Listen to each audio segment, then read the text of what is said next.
Mr. President, thank you. On February 22nd, 2022, you addressed your country in a nationwide address when the conflict in Ukraine started. And you said that you were acting because you had come to the conclusion that the United States, through NATO, might initiate a, quote, surprise attack on our country. And to American ears, that sounds paranoid. Tell us why you believe the United States might strike Russia out of the blue. How did you conclude that? It's not that America, the United States, was going to launch a surprise strike on Russia. I didn't say that. Are we having a talk show or a serious conversation? Here's the quote. Thank you. It's a formidable, serious talk.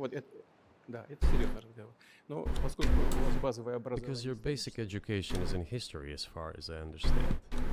Yes. So if you don't mind, I will take only 30 seconds or 1 minute to give you a short reference to history for giving you a little historical background. Please. Let's look where our relationship with Ukraine started from. Where did Ukraine come from?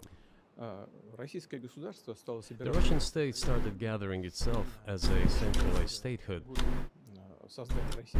and it is considered to be the year of the establishment of the Russian state in 862, when the townspeople of Novgorod invited a Varangian prince, Rurik, to reign. In 1862, Russia celebrated the 1000th anniversary of its statehood. And in Novgorod, there is a memorial dedicated to the 1000th anniversary of the country. In 882, Rurik's successor, Prince Oleg, who was actually playing the role of regent at Rurik's younger son, because Rurik had died by that time, came to Kiev. Hell no. He ousted two brothers who apparently had What is... been members Bro, of no, man. So Russia began to develop with two centers of power, Kiev and Novgorod. The next very significant date in the history of Russia was 988. This was the baptism of Russia, when Prince Vladimir, the great-grandson of Rurik, baptized Russia and adopted Orthodoxy, or Eastern Christianity. From this time, the centralized Russian state began to strengthen. Why? Because of the single territory, integrated economic ties, one and the same language, and, after the baptism of Russia, the same faith and rule of the prince. The centralized Russian state began to take shape. Back in the Middle Ages, Prince Yaroslav the Wise introduced the order of succession to a throne. But after he passed away, it became complicated for various reasons. The throne was passed not directly from father to eldest son, but from the prince who had passed away to his brother, then to his sons in different lines. All this led to the fragmentation and the end of Rus as a single state. There was nothing special about it. The same was happening then in Europe. Yeah, COVID has fried everyone's fucking brains. What the fuck is he talking about? It became an easy prey to the empire created earlier by Genghis Khan. Oh my god. His successors, namely Batu Khan, came to Rus, plundered and ruined nearly all the cities. The southern part, including Kiev, by the way, and some other cities, simply lost independence, while northern cities preserved some of their sovereignty. They had to pay tribute to the horde, but they managed to preserve some part of their sovereignty. And then a unified Russian state began to take shape with its center in Moscow. The southern part of Russian lands, including Kiev,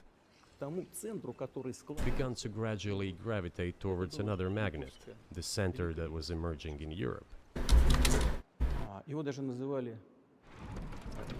This was the Grand Duchy of Lithuania.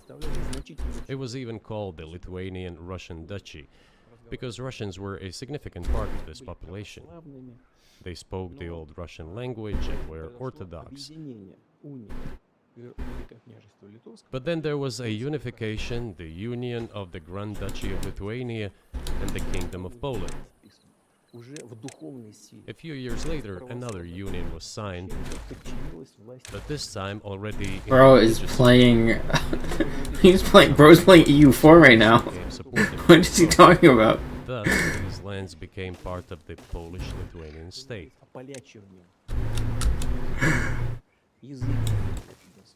During decades, the Poles were engaged in Polonization of this part. Bro's got a Paradox sponsor.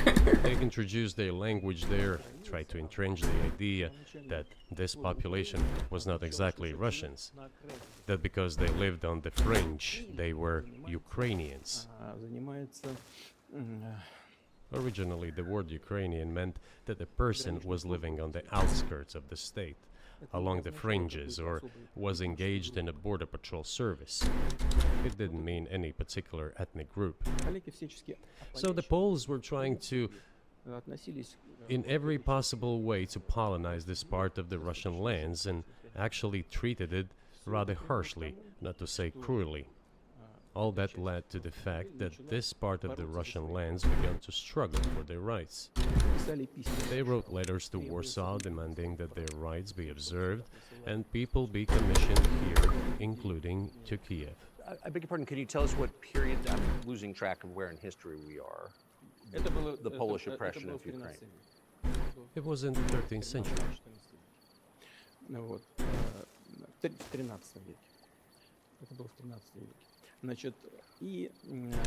Now I will tell you what happened later and give the dates so that there is no confusion. And in 1654, even a bit earlier, the people who were in control of the authority over that part of the Russian lands addressed Warsaw, I repeat, demanding that they send them to rulers of Russian origin and Orthodox faith. When Warsaw did not answer them, and in fact rejected their demands, they turned to Moscow, so that Moscow took them away.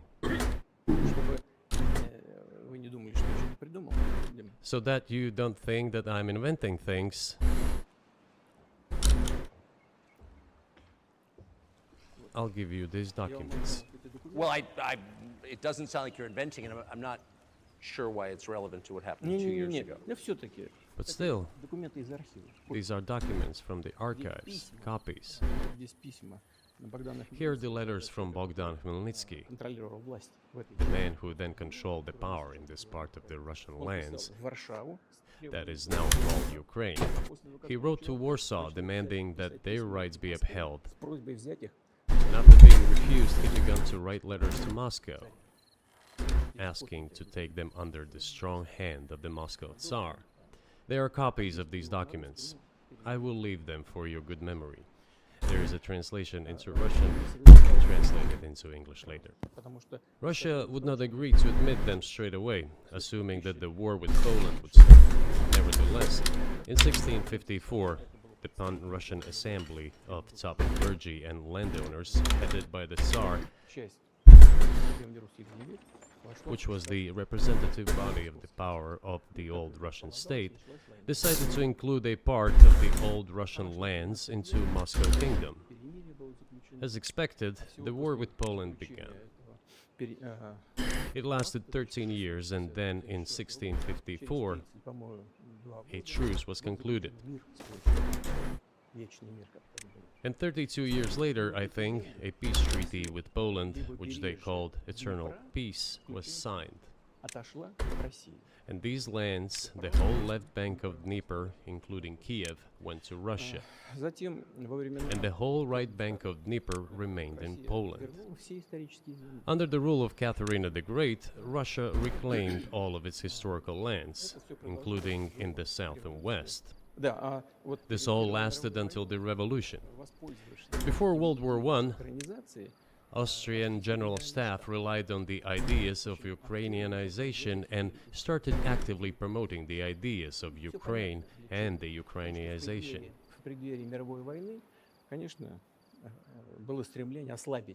Their motive was obvious.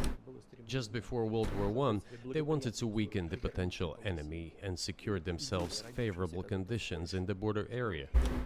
So the idea which had emerged in Poland that people residing in that territory were allegedly not really Russians, but rather belonged to a special ethnic group, Ukrainians, started being propagated by the Austrian General Staff. As far back as the 19th century, theorists calling for Ukrainian independence appeared. All those, however, claimed that Ukraine should have a very good relationship with Russia. They insisted on that. After the 1917 revolution, the Bolsheviks sought to restore the statehood and the civil war began, including the hostilities with Poland. In 1921, peace with Poland was proclaimed, and under that treaty, the right bank of Dnieper River once again was given back to Poland. In 1939, after Poland cooperated with Hitler, it did collaborate with Hitler, you know? Hitler offered Poland peace and a treaty of friendship. An alliance demanding in return that Poland give back to Germany the so-called Danzig corridor, which connected the bulk of Germany with East Prussia and They didn't.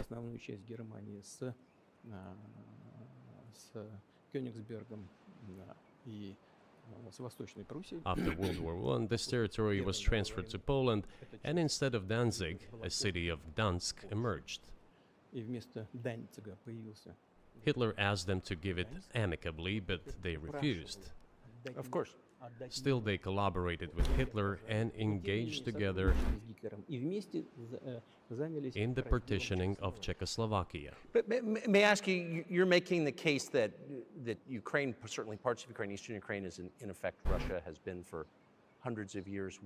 Why wouldn't you just take it when you became president 24 years ago? You have nuclear weapons, they don't. If it's actually your land, why did you wait so long? I'll tell you. I'm coming to that. This briefing is coming to an end. It might be boring, but it explains many things. I just don't know how it's relevant. Good. Good. I'm so gratified that you appreciate that. Thank you. So, before World War II, Poland collaborated with Hitler, and although it did not yield to Hitler's demands, it still participated in the partitioning of Czechoslovakia together with Hitler, as the Poles had not given the Danzig corridor to Germany and went too far, pushing Hitler to start World War II by attacking them. Why was it Poland against whom the war started on 1st September 1939? Poland turned out to be uncompromising, and Hitler had nothing to do but start implementing his plans with Poland. So that's a way to put it. USSR, I have read some archive documents, behaved very honestly. It asked Poland's permission to transit its troops through the Polish territory to help Czechoslovakia. But the then Polish foreign minister said that if the Soviet planes flew over Poland, they would be downed over the territory of Poland. But that doesn't matter. What matters is that the war began, and Poland fell prey to the policies it had pursued against Czechoslovakia, as under the well-known Molotov-Ribbentrop Pact. Part of the territory, including western Ukraine, was to be given to Russia. Thus, Russia, which was then named the USSR, regained its historical lands. After the victory in the Great Patriotic War, as we call World War II, all those territories were ultimately enshrined as belonging to Russia, to the USSR. As for Poland, it received, apparently in compensation, the lands which had originally been German. The eastern parts of Germany, these are now western lands of Poland. Of course, Poland regained access to the Baltic Sea and Danzig, which was once again given its Polish name. So this was how this situation developed. In 1922, when the USSR was being established, the Bolsheviks started building the USSR and established the Soviet Ukraine, which had never existed before. Right.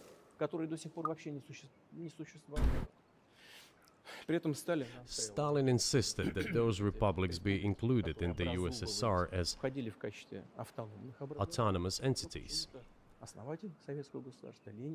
For some inexplicable reason, Lenin, the founder of the Soviet state, insisted that they be entitled to withdraw from the USSR. And again, for some unknown reasons, he transferred to that newly established Soviet Republic of Ukraine some of the lands together with people living there, even though those lands had never been called Ukraine, and yet they were made part of that Soviet Republic of Ukraine. Those lands included the Black Sea region, which was received under Catherine the Great, and which had no historical connection with Ukraine whatsoever. Even if we go as far back as 1654, when these lands returned to Russian Empire, that territory was the size of 3 to 4 regions of modern Ukraine, with no Black Sea region. That was completely out of the question. In 1654. Exactly. You obviously have encyclopedic knowledge of this region, but why didn't you make this case for the first 22 years as president that Ukraine wasn't a real country?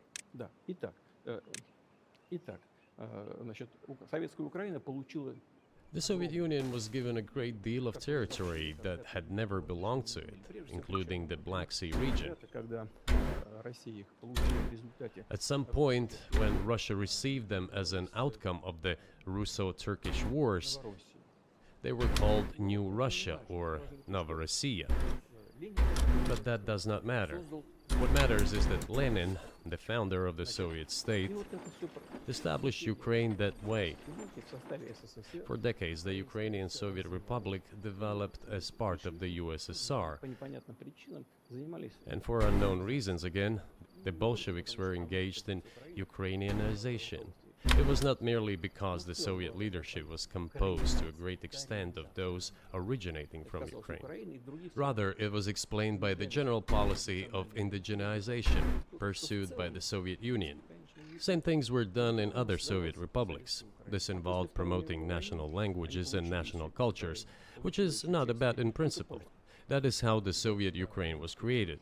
After the World War II, Ukraine received, in addition to the lands that had belonged to Poland before the war, part of the lands that had previously belonged to Hungary and Romania. So Romania and Hungary had some of their lands taken away and given to the Soviet Ukraine, and they still remain part of Ukraine. So in this sense, we have every reason to affirm that Ukraine is an artificial state that was shaped at Stalin's will. Do you believe Hungary has a right to take its land back from Ukraine, and that other nations have a right to go back to their 1654 borders?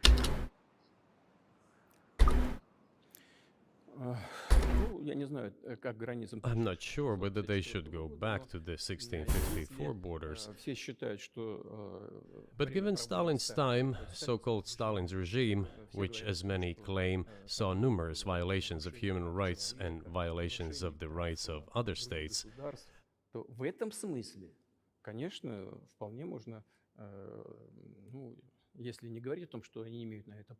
one may say that they could claim back those lands of theirs while having no right to do that. It is at least understandable. Have you told Viktor Orban that he can have part of Ukraine?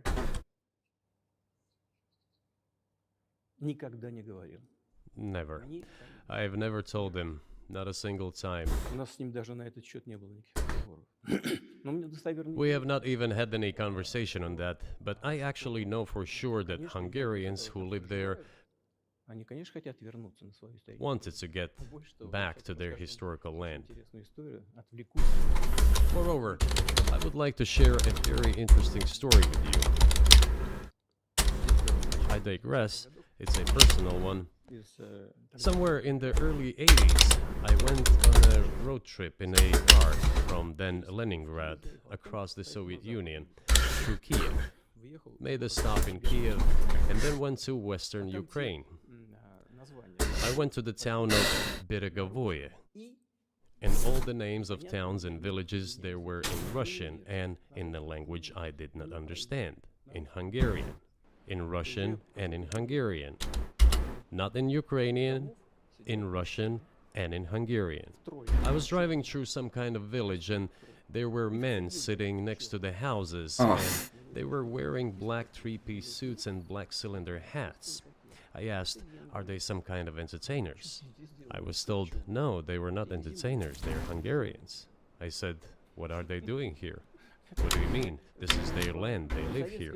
This was during the Soviet time in the 1980s. They preserved the Hungarian language, Hungarian names, and all their national costumes. They are Hungarians and they feel themselves to be Hungarians. And of course, when now there is an infringement. Well, that is, and there's a lot of that, though. I think many nations, they're upset about Transylvania as well, as you obviously know. But many nations feel frustrated by the redrawn borders of the wars of the 20th century and wars going back 1,000 years, the ones that you mentioned. But the fact is that you didn't make this case in public until 2 years ago, February. And in the case that you made, which I read today, you explain at great length that you felt a physical threat from the West in NATO, including potentially a nuclear threat, and that's what got you to move. Is that a fair characterization of what you said?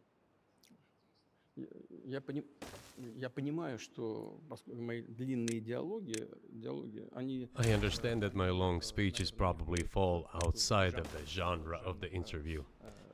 That is why I asked you at the beginning, are we going to have a serious talk or a show? You said a serious talk, so bear with me, please. We're coming to the point where the Soviet Ukraine was established.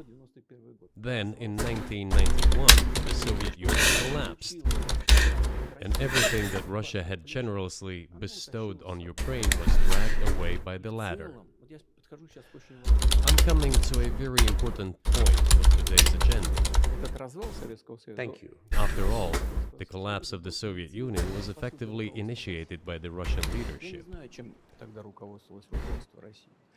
I do not understand what the Russian leadership was guided by at the time, but I suspect there were several reasons to think everything would be fine.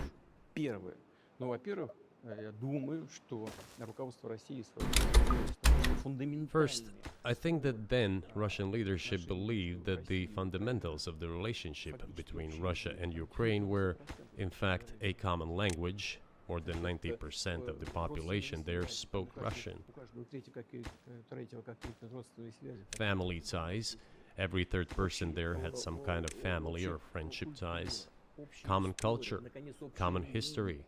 Finally, common faith, coexistence with a single state for centuries, and deeply interconnected economies.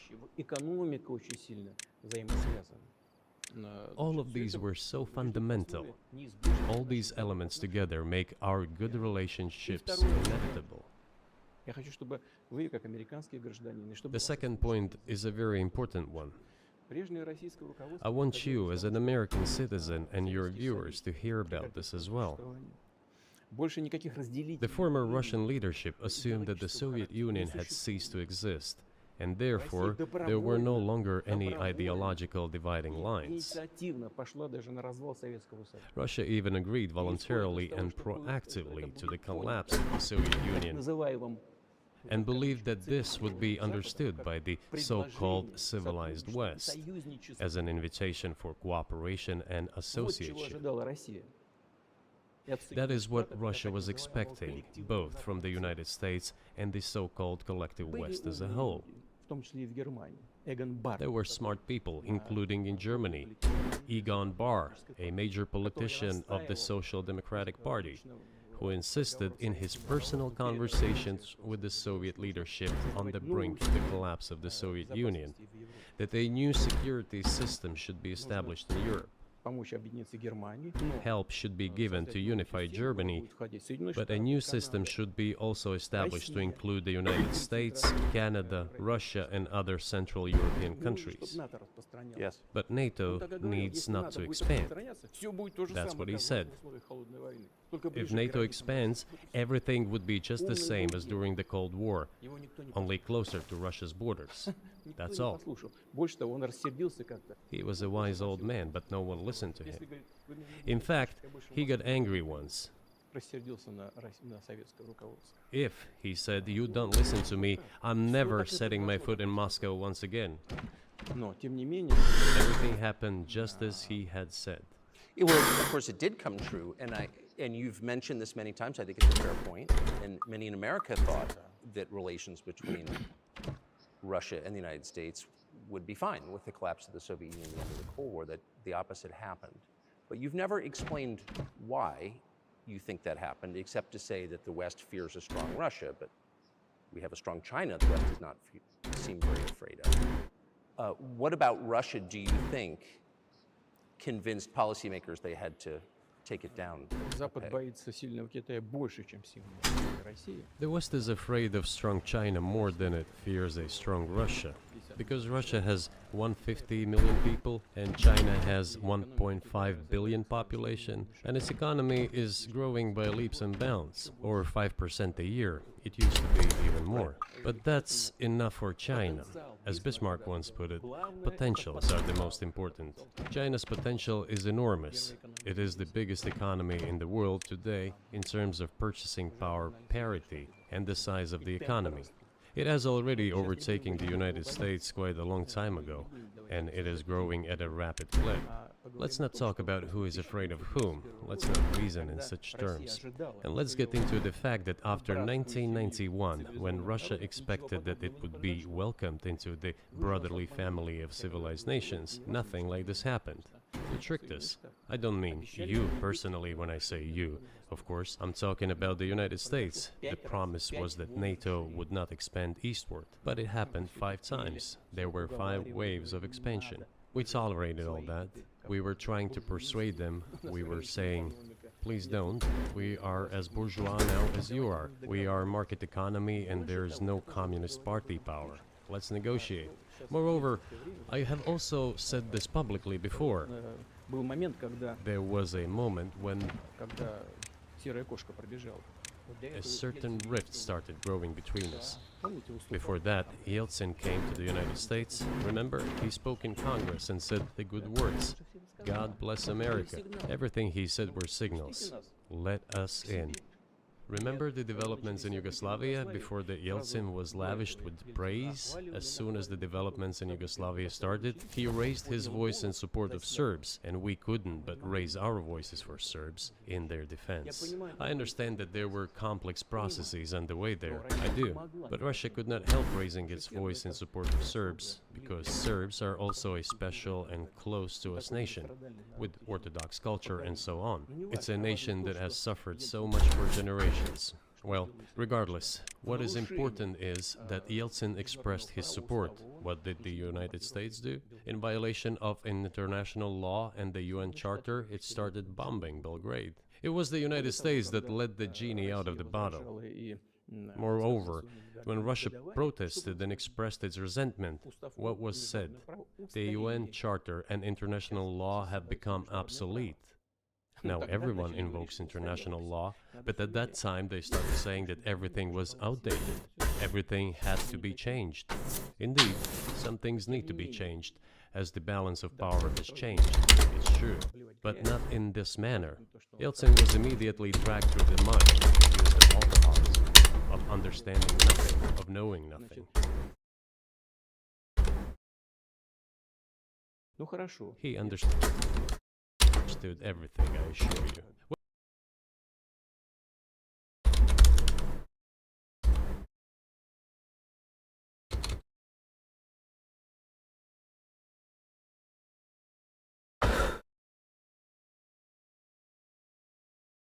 Well, I became president in 2000. I thought, okay, the Yugoslav issue is over, but we should try to restore relations. let's reopen the door that Russia had tried to go through. And moreover, I said it publicly, I can reiterate. At a meeting here in the Kremlin with the outgoing President Bill Clinton, right here in the next room, I said to him, I asked him, Bill, do you think if Russia asked to join NATO, do you think it would happen? Suddenly he said, you know, it's interesting. I think so. But in the evening, when we met for dinner, he said, you know, I've talked to my team. No, it's not possible now. You can ask him. I think he will watch our interview. He'll confirm it. I wouldn't have said anything like that if it hadn't happened. Okay. Were you It's sincere? impossible now. Would you have joined NATO? Look, I asked the question, is it possible or not? And the answer I got was no. If I was insincere in my desire to find out what the leadership position was, But if he had said yes, would you have joined NATO? if he had said yes, the process of rapprochement would have commenced, and eventually it might have happened if we had seen some sincere wish on the other side of our partners. But it didn't happen. Well, no means no. Okay, fine. Why do you think that is? Just to get to motive, I know you're clearly bitter about it. I understand. But why do you think the West rebuffed you then? Why the hostility? Why did the end of the Cold War not fix the relationship? What motivates this from your point of view? You said I was bitter about the answer. No, it's not bitterness. It's just a statement of fact. We're not bride and groom, bitterness, resentment. It's not about those kind of matters in such circumstances. We just realized we weren't welcome there, that's all. Okay, fine. But let's build relations in another manner. Let's look for common ground elsewhere. Why we received such a negative response, you should ask your leaders. I can only guess why. Too big a country with its own opinion and so on. And the United States, I've seen how issues are being resolved in NATO. I will give you another example now concerning Ukraine. The US leadership exerts pressure, and all NATO members obediently vote, even if they do not like something.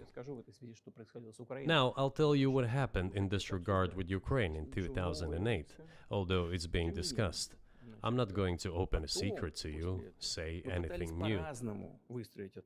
Nevertheless, after that we tried to build relations in different ways. For example, the events in the Middle East, in Iraq. We were building relations with the United States in a very soft, prudent, cautious manner.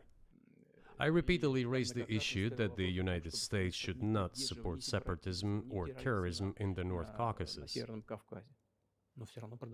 But they continue to do it anyway.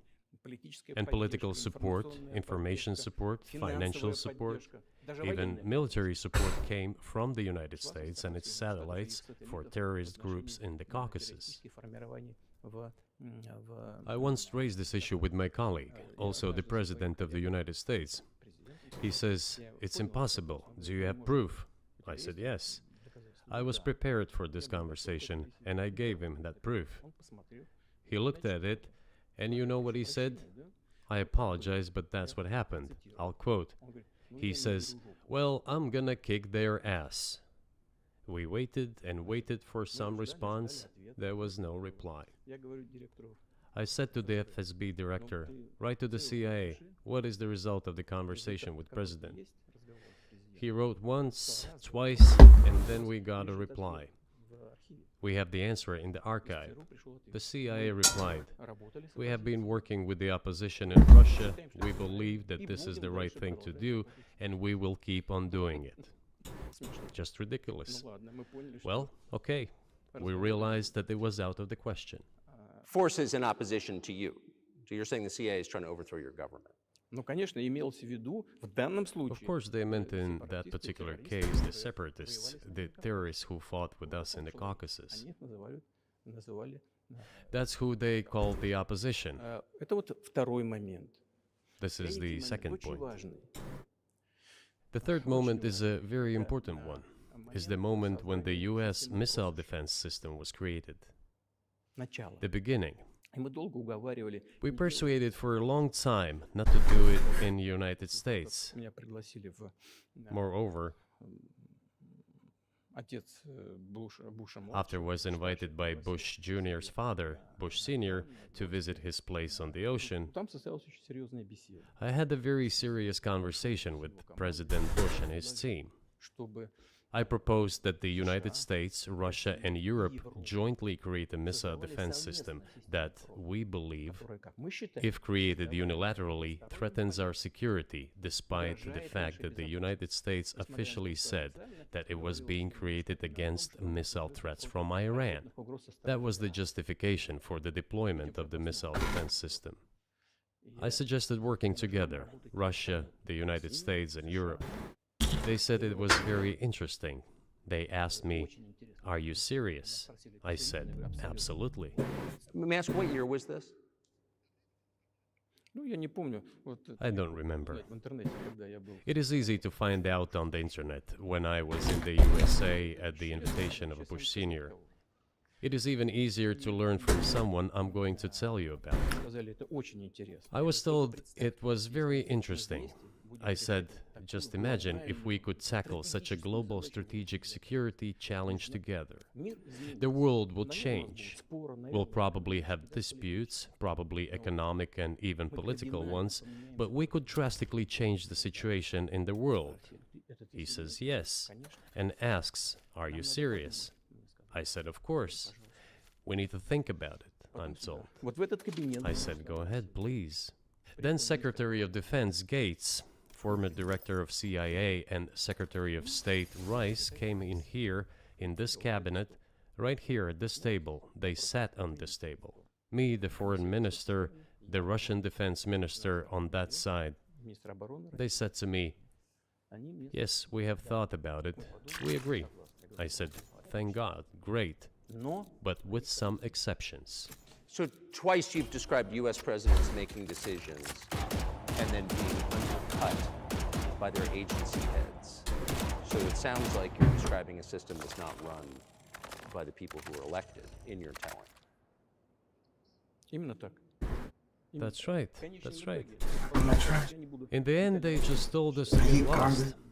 I'm not going to tell you the details because I think it's... I don't have anything for you. After all, it was confidential. Yeah, Vladimir Putin's been But playing our proposal EU4, was man. declined. That's a fact. That's what someone It was someone's like. right Shout then out when to they He's been playing the EU4 Games games. and Hearts of Iron. Like, We will create such strike systems that will certainly overcome missile defense systems. The answer was, we are not doing this against you, and you do what you want, assuming that it is not against us, not against the United States. I said, okay, very well. That's the way it went. And we created hypersonic systems with intercontinental range, and we continue to develop them. We are now ahead of everyone, the United States and the other countries, in terms of the development of hypersonic strike systems, and we are improving them every day. But it wasn't us. We proposed to go the other way, and we were pushed back. Now, about NATO's expansion to the east. Well, we were promised no NATO to the east, not an inch to the east, as we were told. And then what? They said, well, it's not enshrined on paper, so we'll expand. So there were 5 waves of expansion, the Baltic states, all of Eastern Europe, and so on. And now I come to the main thing. They have come to the Ukraine, ultimately. In 2008, at the summit in Bucharest, they declared that the doors for Ukraine and Georgia to join NATO were open. Now about how decisions are made there. Germany, France seem to be against it, as well as some other European countries. But then, as it turned out later, President Bush, and he's such a tough guy, a tough politician, as I was told later, he exerted pressure on us and we had to agree. It's ridiculous, it's like kindergarten. Where are the guarantees? What kindergarten is this? What kind of people are these? Who are they? You see, They were pressed, they agreed. And then they say, Ukraine won't be in the NATO, you know? I say, I don't know. I know you agreed in 2008. Why won't you agree in the future? Well, they pressed us then. I say, why won't they press you tomorrow? And you'll agree again. Well, it's nonsensical. Who's there to talk to? I just don't understand. We're ready to talk. But with whom? Where are the guarantees? None. So they started to develop the territory of Ukraine. Whatever is there, I have told you the background, how this territory developed, what kind of relations there were with Russia. Every second or third person there has always had some ties with Russia. And during the elections in already independent, sovereign Ukraine, which gained its independence as a result of the Declaration of Independence. And by the way, it says that Ukraine is a neutral state, and in 2008, suddenly doors or gates to NATO were open to it. Oh, come on. This is not how we agreed. Now, all the presidents that have come to power in Ukraine, they relied on electorate with a good attitude to Russia in one way or the other. This is the southeast of Ukraine. This is a large number of people. And it was very difficult to dissuade this electorate, which had a positive attitude towards Russia. Viktor Yanukovych came to power, and how? The first time he won after President Kuchma, they organized a third round, which is not provided for in the constitution of Ukraine. This is a coup d'etat. Just imagine, someone in the United States wouldn't like the outcome. In 2014? Before that. No, this was before that. After President Kuchma, Viktor Yanukovych won the elections. However, his opponents did not recognize that victory. The US supported the opposition, and the third round was scheduled. What is this? This is a coup. The US supported it, and the winner of the third round came to power. Imagine if in the US something was not to someone's liking, and the third round of election, which the US Constitution does not provide for, was organized. Nonetheless, it was done in Ukraine. Okay, Viktor Yushchenko, who was considered a pro-Western politician, came to power. Fine, we have built relations with him as well. He came to Moscow with visits. We visited Kiev. I visited too. We met in an informal setting. If he's pro-Western, so be it. It's fine. Let people do their job. The situation should have developed inside the independent Ukraine itself. As a result of Kuchma's leadership, things got worse and Viktor Yanukovych came to power after all. Maybe he wasn't the best president and politician, I don't know. I don't want to give assessments. However, the issue of the association with the EU came up. We have always been lenient to this, suit yourself. But when we read through the Treaty of Association, it turned out to be a problem for us, since we had a free trade zone and open customs borders with Ukraine, which under this association had to open its borders for Europe, which could have led to flooding of our market. We said, no, this is not going to work. We shall close our borders with Ukraine then. The customs borders, that is. Yanukovych started to calculate how much Ukraine was going to gain, how much to lose, and said to his European partners, I need more time to think before signing. The moment he said that, the opposition began to take destructive steps which were supported by the West. It all came down to Maidan and a coup in Ukraine. So he did more trade with Russia than with the EU. Ukraine did. Of course. It's not even the matter of trade volume, although for the most part it is. It is the matter of cooperation ties, which the entire Ukrainian economy was based on. The cooperation ties between the enterprises were very close since the times of the Soviet Union. One enterprise there used to produce components to be assembled both in Russia and Ukraine and vice versa. They used to be very close ties. A coup d'etat was committed, although I shall not delve into details now, as I find doing it inappropriate, the US told us. Calm Yanukovych down, and we will calm the opposition. Let the situation unfold in the scenario of a political settlement. We said, all right, agreed, let's do it this way. As the Americans requested, Yanukovych did use neither the armed forces nor the police, yet the armed opposition committed a coup in Kiev. What is that supposed to mean? Who do you think you are? I wanted to ask the then US leadership. With the backing of whom? With the backing of CIA, of course. The organization you wanted to join back in the day, as I understand. We should thank God they didn't let you in. Although, it is a serious organization. I understand. My former vis-a-vis in the sense that I served in the first main directorate, Soviet Union's intelligence service. They have always been our opponents. A job is a job. Technically, they did everything right. They achieved their goal of changing the government. However, from political standpoint, it was a colossal mistake.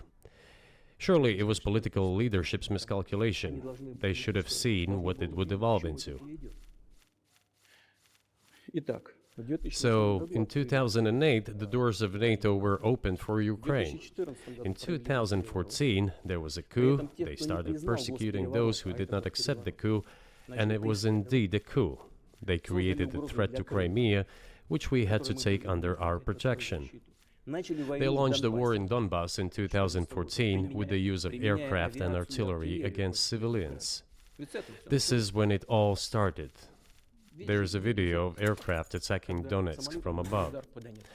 They launched a large-scale military operation, then another one.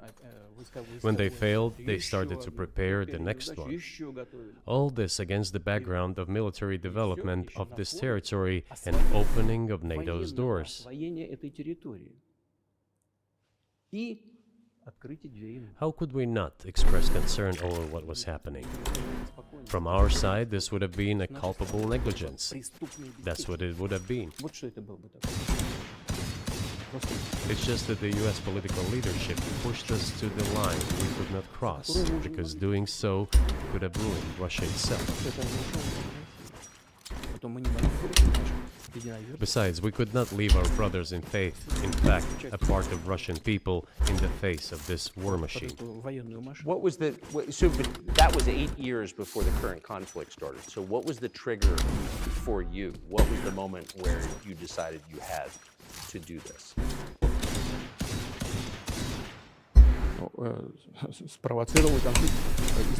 Initially, it was the coup in Ukraine that provoked the conflict. By the way, back then the representatives of 3 European countries, Germany, Poland and France, arrived. They were the guarantors of the signed agreement between the government of Yanukovych and the opposition. They signed it as guarantors. Despite that, the opposition committed a coup and all these countries pretended that they didn't remember that they were guarantors of the peaceful settlement. They just threw it in the stove right away, and nobody recalls that. I don't know if the US know anything about the agreement between the opposition and the authorities, and its 3 guarantors who, instead of bringing this whole situation back in the political field, supported it. Although it was meaningless, believe me. Because President Yanukovych agreed to all conditions, he was ready to hold an early election which he had no chance of winning. Everyone knew that. Then why the coup? Why the victims? Why threatening Crimea? Why launching an operation in Donbass? This I do not understand. That is exactly what the miscalculation is. CIA did its job to complete the coup. I think one of the deputy secretaries of state said that it cost a large sum of money, almost 5 billion. But the political mistake was colossal. Why would they have to do that? All this could have been done legally, without victims, without military action, without losing Crimea. We would have never considered to even lift a finger if it hadn't been for the bloody developments on Maidan. because we agreed with the fact that after the collapse of the Soviet Union, our borders should be along the borders of former Union's republics. We agreed to that. But we never agreed to NATO's expansion, and moreover, we never agreed that Ukraine would be in NATO. We did not agree to NATO bases there without any discussion with us. For decades, we kept asking, don't do this, don't do that. And what triggered the latest events? Firstly, the current Ukrainian leadership declared that it would not implement the Minsk agreements, which had been signed, as you know, after the events of 2014 in Minsk, where the plan of peaceful settlement in Donbass was set forth. But no, the current Ukrainian leadership, foreign minister, all other officials, and then president himself said that they don't like anything about the Minsk agreements. In other words, they were not going to implement it. A year or a year and a half ago, former leaders of Germany and France said openly to the whole world that they indeed signed the Minsk agreements, but they never intended to implement them. They simply led us by the nose. Was there anyone for you to talk to? Did you call a U.S. President, Secretary of State and say, if you keep militarizing Ukraine with NATO forces, this is going to be we're going to act?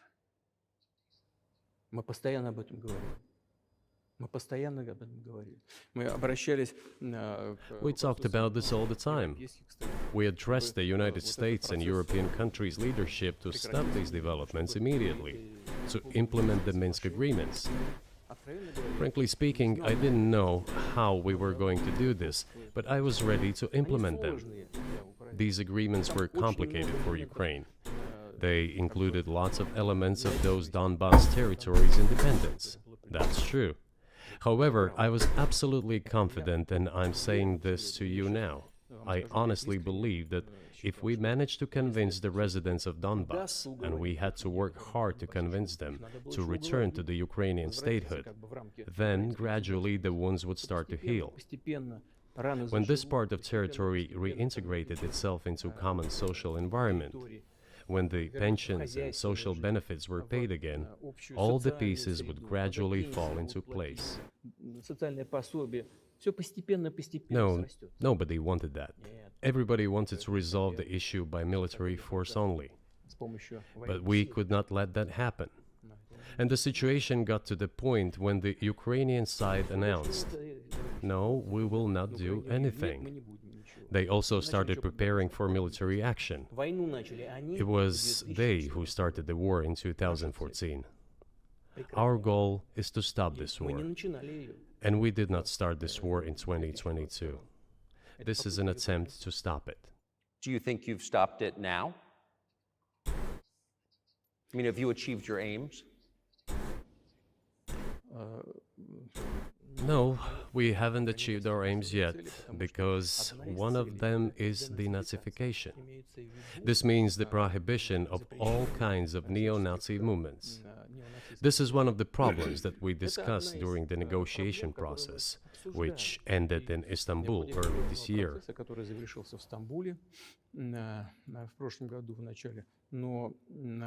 And it was not our initiative, because we were told by the Europeans, in particular, that it was necessary to create conditions for the final signing of the documents. My counterparts in France and Germany said, how can you imagine them signing a treaty with a gun to their heads? The troops should be pulled back from Kiev. I said, all right. We withdrew the troops from Kiev. As soon as we pulled back our troops from Kiev, our Ukrainian negotiators immediately threw all our agreements reached in Istanbul into the bin and got prepared for a long-standing armed confrontation with the help of the United States and its satellites in Europe. That is how the situation has developed, and that is how it looks now. But what is, pardon my ignorance, what is denazification? What would that mean? What is... Да, вот я как раз хочу сейчас об этом сказать. Это очень важный вопрос. Денацификация. That is what I want to talk about right now. It is a very important issue. Denazification. After gaining independence, Ukraine began to search, as some Western analysts say, its identity. And it came up with nothing better than to build this identity upon some false heroes who collaborated with Hitler.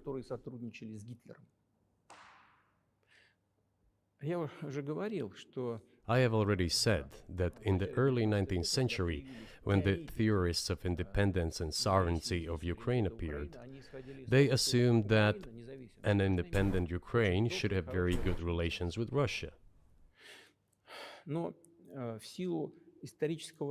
But due to the historical development, those territories were part of the Polish-Lithuanian Commonwealth, Poland, where Ukrainians were persecuted and treated quite brutally, as well as were subject to cruel behavior. There were also attempts to destroy their identity. All this remained in the memory of the people. When World War II broke out, part of this extremely nationalist elite collaborated with Hitler, believing that he would bring them freedom. The German troops, even the SS troops, made... Let's go back and hear that again. As soon as we pulled back our troops from Kiev, Okay. Ukrainian I kind of stopped. I kind immediately of zoned out. threw all our agreements reached in Istanbul into the bin and got prepared for a long-standing armed confrontation with the help of the United States and its satellites in Europe. That is how the situation has developed. And that is how it looks now. But what is, pardon my ignorance, what is denazification? What would that mean? What is, Да, вот я как раз хочу сейчас об этом сказать. Это Match очень важный found. вопрос. Денацификация. That is what I want to talk about right now. It is a very important issue. Denazification. Искать, как говорят некоторые аналитики. After gaining independence, Ukraine began to search, as some Western analysts say, its identity. Во главу угла этой идентичности And it came up with nothing better than to build this identity upon some false heroes who collaborated with Hitler. которые сотрудничали с Гитлером. Я уже говорил, что I have already said that in the early 19th century, when the theorists of independence and sovereignty of Ukraine appeared, they assumed that an independent Ukraine should have very good relations with Russia. но в силу исторического развития But due to the historical development, those territories were part of the Polish-Lithuanian Commonwealth, Poland, where Ukrainians were persecuted and treated quite brutally, as well as were subject to cruel behavior. идентичности вели себя очень жестоко. Это все осталось в памяти. There were also attempts to destroy their identity. Когда началась Вторая мировая война, часть этой All this remained in the memory of the people. When World War II broke out, part of this extremely nationalist elite collaborated with Hitler, believing that he would bring them freedom. она начала сотрудничать с Гитлером, полагая, что The German troops, even the SS troops, made Hitler's collaborators do the dirtiest work of exterminating the Polish and Jewish population. Hence this brutal massacre of the Polish and Jewish population, as well as the Russian population too. которые с Гитлером сотрудничали. Reloading. Вот отсюда вот эта жестокая резня. This was led by the persons who are well known, Bandera, Shukevich. It was those people who were made national heroes. That is the problem. And we are constantly told that nationalism and neo-Nazism exist in other countries as well. Yes, they are seedlings, but we uproot them, and other countries fight against them. But Ukraine is not the case. These people have been made into national heroes in Ukraine. Monuments to those people have been erected. They are displayed on flags. Their names are shouted by crowds that walk with torches, as it was in Nazi Germany. Они на флагах.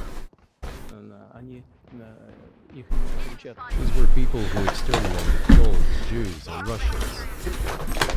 Spike down, attacker spawn. Enemy spotted A. It is necessary to stop this practice and prevent the dissemination of this concept. I say that Ukrainians are part of the one Russian people. They say, no, we are a separate people. Okay, fine. If they consider themselves a separate people, they have the right to do so, but not on the basis of Nazism, the Nazi ideology. Would you be satisfied with the territory that you have now? Нет, сейчас закончим. Вы же задали вопрос по неонацизму и денацификации. I will finish answering the question. You just asked a question about neo-Nazism and denazification. Look, the president of Ukraine visited Canada. This story is well known, but being silenced in the Western countries. The Canadian Parliament introduced a man who, as the Speaker of the Parliament said, fought against the Russians during the World War II. You know what to do. Well, who fought against the Russians during the World War II? Hitler and his accomplices. It turned out that this man served in the SS troops. He personally killed Russians, Poles, and Jews. The SS troops consisted of Ukrainian nationalists who did this dirty work. The president of Ukraine stood up with the entire Parliament of Canada and applauded this man. How can this be imagined? The president of Ukraine himself, by the way, is a Jew by nationality. Really, my question is, what do you do about it? I mean, Hitler did that for years. Germany no longer exists. And so, true, and so 117 I think what you're saying is you want to One enemy remaining. control Ukrainian nationalism, but how? How do you do that? Вот послушайте, Reloading. ваш вопрос очень тонкий. Listen to me. Your question is very subtle, Скажу, как я думаю. and I can tell you what I think. Do not take offense. Of course. Указал тон, он очень противный. This question appears to be subtle.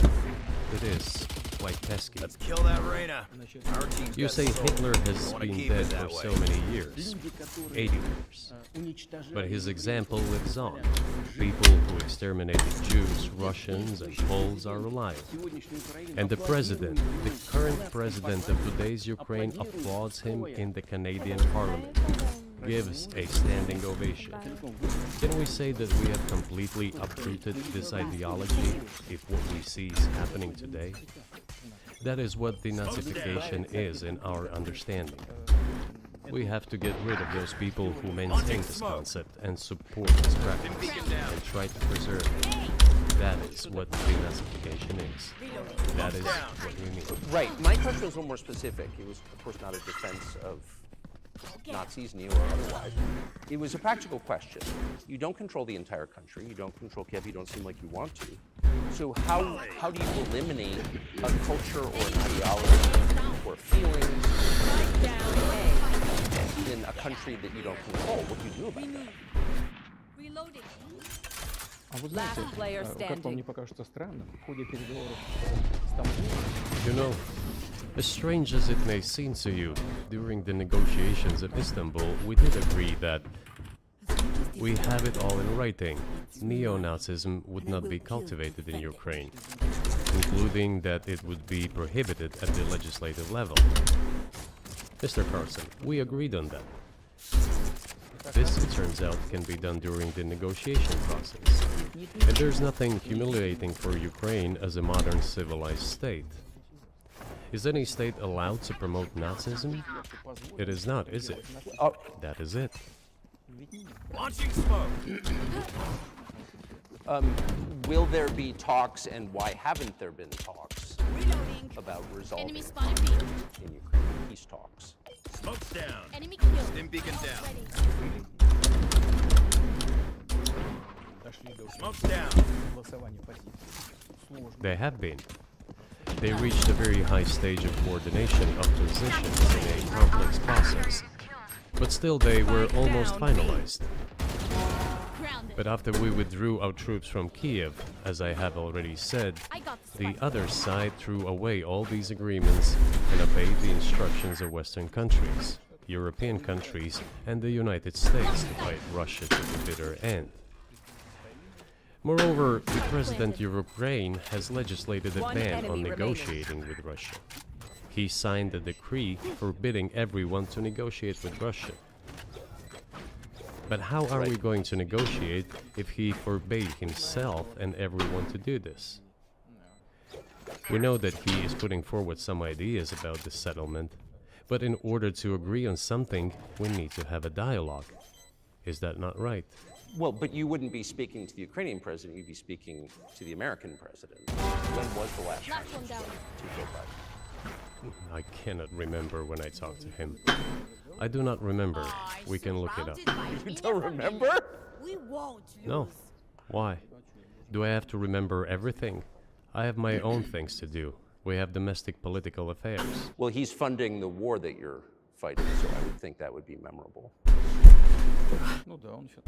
Oh yes, he funds, but I talked to him before the Special Military Operation Force. And I said to him then, by the way, I will not go into details, I never do, but I said to him then, I believe that you are making a huge mistake of historic proportions by supporting everything that is happening there, in Ukraine, by pushing Russia away. I told him repeatedly. Beacon here. I think that would be correct if I stopped here. What did he say? Ask him, please. It is easier for you. You are a citizen of the United States. Go and ask him. It is not appropriate for me to comment on our conversation. But you haven't spoken to him since before February of 2022. Enemy spotted A. Spike planted. One enemy remaining. No, we haven't spoken. Certain contacts are being maintained, though. Speaking of which, do you remember what I told you about my proposal to work together on a missile defense system? Yes.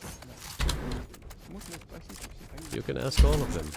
All of them are safe and sound, thank God. The former president, Condoleezza, is safe and sound, and I think Mr. Gates and the current director of Attackers the win. intelligence agency, Mr. Burns, the then ambassador to Russia, in my opinion, are very Yes. successful ambassador. They were all witnesses to these conversations. Ask them. Same here. If you are interested in what Mr. President Biden responded to me, ask him. At any rate, I talked to him about it.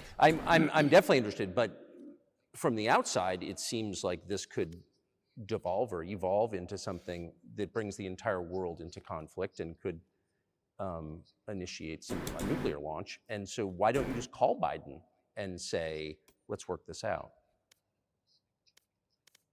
А что решить? Все очень. Всё What's there to work out? It's very simple. I repeat, Есть контакты по линии там, различных. we have contacts through various agencies. Я вам скажу, что мы говорим на эту тему. I will tell you what we are saying on this matter and what we are conveying to the US leadership. Боевые. If you really want to stop fighting, you need to stop supplying weapons. It will be over within a few weeks. That's it. Тогда можно договориться. And then we can agree on some terms. Before you do that, stop. What's easier? Why would I call him? What should I talk to him about? Or beg him for what? And what Вы messages do you get собираетесь back? поставить какое-то оружие на проект? You're going to deliver such and such weapons to Ukraine? Oh, I'm afraid, please don't. What is there to talk about? Do you think NATO is worried about this becoming a global war or a nuclear conflict? At least that's what they're talking about. And they're trying to intimidate their own population with an imaginary Russian threat. This is an obvious fact. And thinking people, not Philistines, but thinking people, analysts, those who are engaged in real politics, just smart people understand perfectly well that this is a fake. They're trying to fuel the Russian threat. The threat I think you're referring to is the Russian invasion of Poland, Latvia, expansionist behavior. Can you imagine a scenario where you sent Russian troops to Poland? Только в одном случае, естественно. Only in one case, if Poland attacks Russia. Why? Поэтому Because we have no interest in Poland, Latvia, or anywhere else. Why would we do that? We simply don't have any interest. It's just threat mongering. Well, the argument, I know you know this, is that, well, he invaded Ukraine, he has territorial aims across the continent, and you're saying it's unequivocally so.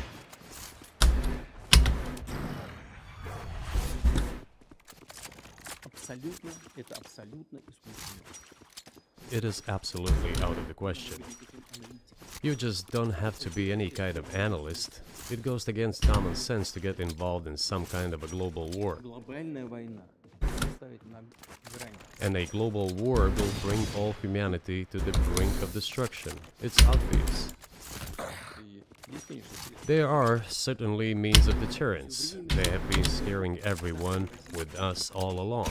Tomorrow Russia will use tactical nuclear weapons. Tomorrow Russia will use that. No, the day after tomorrow. So what? Выбить из налогоплательщиков. In order to extort additional money from US taxpayers and European taxpayers in the confrontation with Russia in the Ukrainian theater of war. The goal is to weaken Russia as much as possible. One of our senior United States senators from the state of New York, Chuck Schumer, said yesterday, I believe, that we have to continue to fund the Ukrainian effort, or U.S. soldiers, citizens could wind up fighting there. How do you assess that?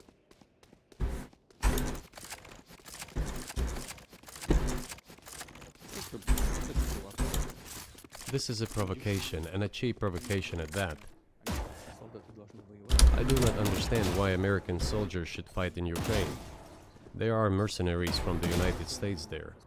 The bigger number of mercenaries comes from Poland, with mercenaries from the United States in second place and mercenaries from Georgia in third place. Well, if somebody has the desire to send regular troops, that would certainly bring humanity to the brink of very serious global conflict. This is obvious. Do the United States need this? What for? Thousands of miles away from your national territory. Don't you have anything better to do? You have issues on the border, issues with migration, issues with the national debt. More than $33 trillion. You have nothing better to do, so you should fight in Ukraine? Wouldn't it be better to negotiate with Russia? Make an agreement, already understanding the situation that is developing today, realizing that Russia will fight for its interests to the end? And realizing this, actually return to common sense, start respecting our country and its interests, and look for certain solutions. It seems to me that this is much smarter and more rational. Who blew up Nord Stream? You for sure. Who was busy that day? Nate, do you have, I did not blow up Nord Stream. Thank you, though. У вас лично, тут есть алиби, у вас лично. You personally may have an alibi, but the CIA has no such alibi. Do you have evidence that NATO or the CIA did it?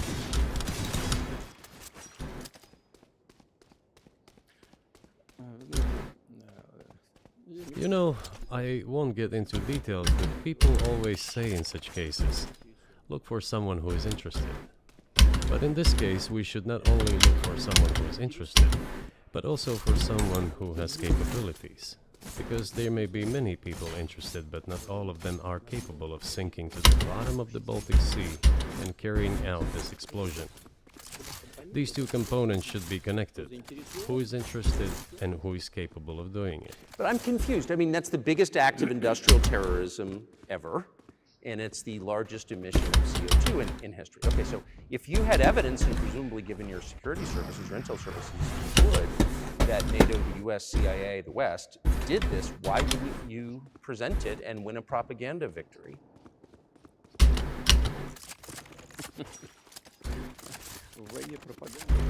In the war of propaganda, it is very difficult to defeat the United States.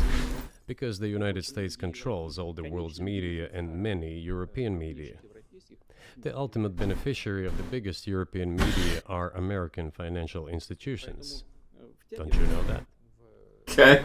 So it is possible to get involved in this work, but it is cost prohibitive, so to speak. We can simply shine the spotlight on our sources of information, and we will not achieve results. It is clear to the whole world what happened, and even American analysts talk about it directly. It's true. Yes, but here's a question you may be able to answer. You worked in Germany, famously. The Germans clearly know that their NATO partner did this, and it damaged their economy greatly. It may never recover. Why are they being silent about it? That's very confusing to me. Why wouldn't the Germans say something about it? Ну, меня это тоже удивляет. This also confuses me. But today's German leadership is guided by the interests of the collective West rather than its national interests. Otherwise, it is difficult to explain the logic of their action or inaction. After all, it is not only about Nord Stream 1, which was blown up, and the Nord Stream 2 was damaged, but one pipe is safe and sound and gas can be supplied to Europe through it. But Germany does not open it. We are ready, please. There's another route through Poland, called Yamal Europe, which also allows for large flow. Poland has closed it, but Poland pecks from the German hand. It receives money from the pan-European funds, and Germany is the main donor to these pan-European funds.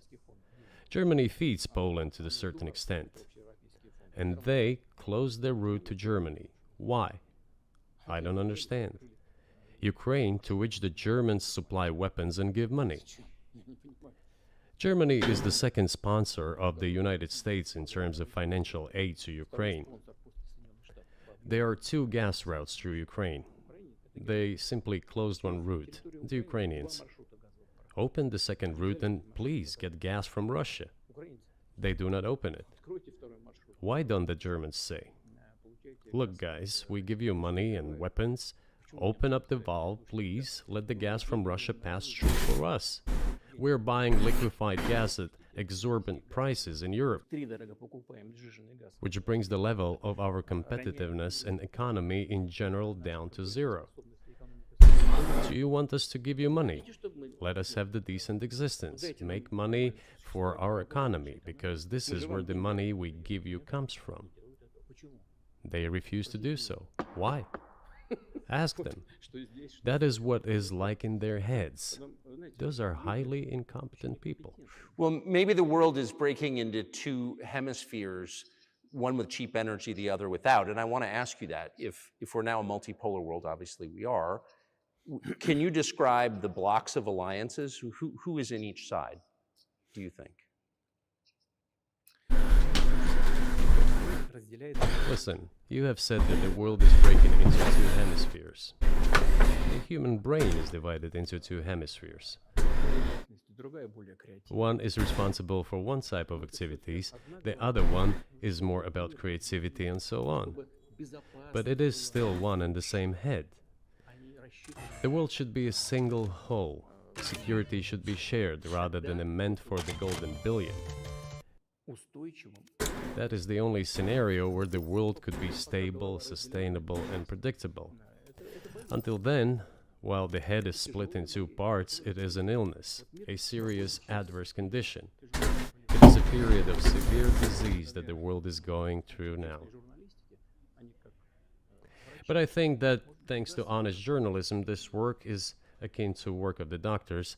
This could somehow be remedied. Well, let's just give one example, the US dollar, which has kind of divided the world in a lot of ways, maybe not to your advantage, but certainly to ours. Is that going away as the reserve currency, the universally accepted currency? How have sanctions, do you think, changed the dollar's place in the world?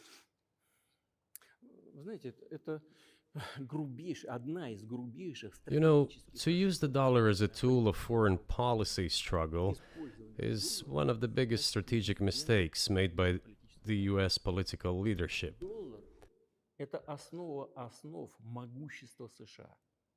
The dollar is the cornerstone of the United States power. I think everyone understands very well that no matter how many dollars are printed, they are quickly dispersed all over the world. Match found. 3%, примерно 3-4 штуки. Вот, приемлемо для США абсолютно. Inflation in the United States is minimal. It's about 3 or 3.4%, which is, I think, totally acceptable for the US. But they won't stop printing. What does the debt of $33 trillion tell us about? It is about the emission. Как только политическое руководство приняло решение использовать доллар в качестве инструмента политической борьбы, Nevertheless, it is the main weapon used by the United States to preserve its power across the world. As soon as the political leadership decided to use the US dollar as a tool of political struggle, a blow was dealt to this American power. I would not like to use any strong language, but it is a stupid thing to do and a grave mistake. сокращаются запасы доллара сейчас. Все смотрят на то, что происходит, и начинают искать возможность. Look at what is going on in the world. Even the United States allies are now downsizing their dollar reserves. Seeing this, everyone starts looking for ways to protect themselves. But the fact that the United States applies restrictive measures to certain countries, such as placing restrictions on transactions, freezing assets, etc., causes grave concern and sends a signal to the whole world. What did we have here? Until 2022, about 80% of Russian foreign trade transactions were made in US dollars and euros. В наших расчетах с третьими странами. Значит, US dollars accounted for approximately 50% of our transactions with third countries, while currently it is down to 13%. It wasn't us who banned the use of the US dollar. США приняли решение ограничить наши расчеты в долларах. We had no such intention. Полная дурь. It was decision of the United States to restrict our transactions in US dollars. I think it is complete foolishness from the point of view of the interests of the United States itself and its taxpayers, as it damages the US economy, undermines the power of the United States across the world. By the way, our transactions in yuan accounted for about 3%. Сейчас 34% Today, 34% of our transactions are made in rubles, and about as much, столько же 30. a little over 34% in yuan. Зачем Соединенные Штаты? Why did the United States do this? My only guess is self-conceit. Думали, наверное, что They всё probably thought it would lead to full collapse, but nothing collapsed. Moreover, other countries, including oil producers, are thinking of and already accepting payments for oil in yuan. Do you even realize what is going on or not? Ну, вы понимаете, что это такое происходит? Does anyone in the United States realize this? Понимает это в тех же Соединенных Штатах? What are you doing? You are cutting yourself off. All experts say this. То, что всегда... Ask any intelligent and thinking person in the United States what the dollar means for the US. But You're killing it with your own hands. I think that's I think that's a fair assessment. The question is what comes next, and maybe you trade one colonial power for another, much less sentimental and forgiving colonial power. I mean, is the BRICS, for example, in danger of being completely dominated by the Chinese economy in a way that's not good for their sovereignty? Take it, go. Still Do you good to worry get about food that? later. Chica, you know I am. Let the foodies unite. Well, we have heard those boogeyman stories before. It is a boogeyman story. We're neighbors with China. You cannot choose neighbors just as you cannot choose close relatives. We share a border of 1,000 kilometers with them. This is number one. Second, we have a centuries-long history of coexistence. We're used to it. Third, China's foreign policy philosophy is not aggressive. Its idea is to always look for compromise, and we can see that. The next point is as follows. We are always told the same boogeyman story, and here it goes again. Through an euphemistic form, but it is still the same boogeyman story. The cooperation with China keeps increasing. The pace at which China's cooperation with Europe is growing is higher and greater than that of the growth of Chinese-Russian cooperation. Ask Europeans, aren't they afraid? They might be, I don't know. Spike But they planted. are still trying to access China's market at all costs, especially now that they are facing economic problems. Chinese businesses are also exploring the European market. Go, go, go! Do Chinese businesses have small presence in the United States? Yes, the political decisions are such that they are trying to limit their cooperation with China. It is to your own detriment, Mr. Tucker, that you are limiting cooperation with China. You are hurting yourself. It is a delicate matter, and there are no silver bullet Last player solutions, standing. just as it is with the dollar. So, before introducing any illegitimate sanctions, illegitimate in terms of the Charter of the United Nations, Also delete one should think very carefully. For decision makers, this appears to be a problem. So you said a moment ago that the world would be a lot better if it weren't broken into competing alliances, if there was cooperation globally. One of the reasons you don't have that is because the current American administration is dead set against you. Do you think if there were a new administration after Joe Biden that you would be able to reestablish communication with the U.S. government? Or does it not matter who the president is? Сейчас скажу, но чтобы Launching закончить smoke. предыдущий вопрос. I will tell you. But let me finish the previous thought.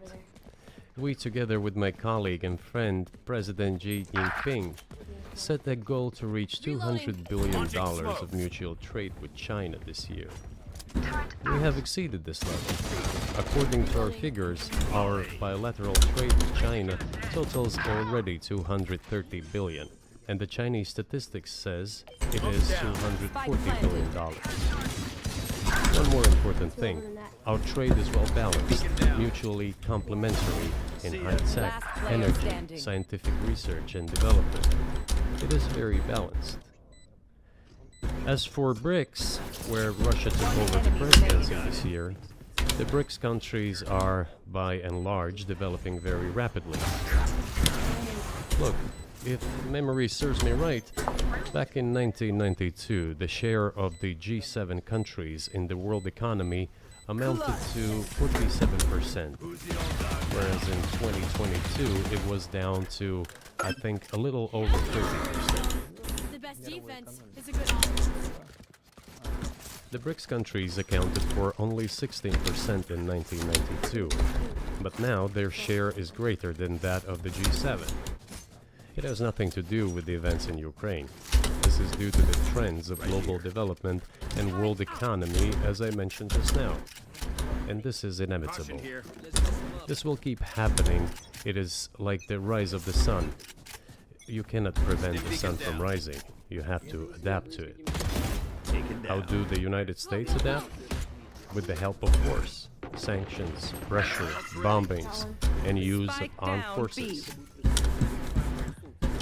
This is about self-conceit. Your political establishment does not understand that the world is changing under objective enemy remaining. circumstances. And in order to preserve your level, even if someone aspires, pardon me, to the level of dominance, you have to make the right decisions in a competent and timely manner. Let's win and get out of here. Such brutal actions, including with regard to Russia and, say, other countries, are counterproductive. This is an obvious fact. It has already become evident. You just asked me if another leader comes and changes something. It is not about the leader. It is not about the personality of a particular person. I had a very good relationship with, say, Bush. I know that in the United States, he was portrayed as some kind of a country boy who does not understand much. Spike down. I assure you that this is not the case. I think he made a lot of mistakes with regard to Russia, too. I told you about 2008 and the decision enemy in remaining. Bucharest to open the NATO's doors for Ukraine and so on. That happened during his presidency. He actually exercised pressure on the Europeans. But in general, on a personal human level, I had a very good relationship with him. He was no worse than any other American or Russian or European politician. I assure you, he understood what he was doing as well as others. I had such personal relationship with Trump as well. It is not about the personality of the leader, it is about the elite's mindset. If the idea of domination at any cost, based also on forceful actions, dominates the American society, nothing will change. It will only get worse. But if, in the end, one comes to the awareness that the world has been changing due to the objective circumstances, and that one should be able to adapt to them in time, using the advantages that the US still has today, then perhaps something may change. Launching smoke. Look, China's economy has become the first economy in the world in purchasing power parity. In terms of volume, it overtook the US a long time ago. The USA comes second, then India, 1.5 billion people, and then Japan, with Russia in the 50s. Russia was the first economy in Europe last year, despite all the sanctions and restrictions. Is it normal from your point of view? Sanctions, restrictions, impossibility of payments in dollars, being cut off from SWIFT services, sanctions against our ships carrying oil, sanctions against airplanes, sanctions in everything, everywhere. The largest number of sanctions in the world which are applied against Russia. And we have become Europe's first economy during this time. The tools that US uses don't work. Well, one has to think about what to do. If this realization comes to the ruling elites, then yes, then the first person of the state will act in anticipation of what the voters and the people who make decisions at various levels expect from this person. Then maybe something will change. Spike down. You're describing two different systems. You say that the leader acts in the interest of the voters, but you also say these decisions are not made by the leader, they're made by the ruling classes. You've run this One country enemy for so remaining. long, you've known all these American presidents. What are those power centers in the United States, do you think? Like, who actually makes the decisions?